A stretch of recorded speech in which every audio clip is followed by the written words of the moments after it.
بسم الله الرحمن الرحيم.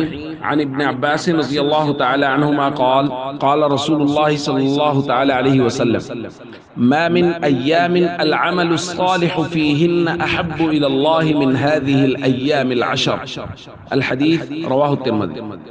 نبی کریم صلی اللہ علیہ وسلم نے ارشاد فرمایا، دنوں میں سے کوئی دن ایسے نہیں ہیں جن میں نیک عمل کرنا اللہ رب العزت کو ذی الحج کے 10 دنوں سے زیادہ محبوب ہے۔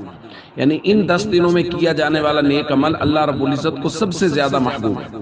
صحابہ نے عرض کیا، ولل جہاد فی سبیل اللہ، جہاد فی سبیل اللہ بھی نہیں، یعنی ذی الحج کے علاوہ اگر کوئی جہاد فی سبیل اللہ کرے تو وہ بھی ذی الحج کے دنوں میں عام عبادت سے زیادہ افضل نہیں ہے۔ حضور نے فرمایا ولل جہاد فی سبیل اللہ، جہاد فی سبیل اللہ بھی نہیں، ہاں الا رجل خرج بنفسہ ومالی، ایک آدمی اپنا مال جان لے کے نکلے، فلم یرجع من ذلک بشیء، اور کچھ بھی واپس لے کے نہ لوٹے، یعنی وہ خود بھی وہاں کام آ جائے، شہید ہو جائے اور اس کا مال بھی وہاں رہ جائے، صرف یہ ایک آدمی ہے جس کی فضیلت زیادہ ہے، وگرنہ ذی الحج کے دنوں میں کیے جانے والے نیک اعمال کی فضیلت سب سے زیادہ ہے۔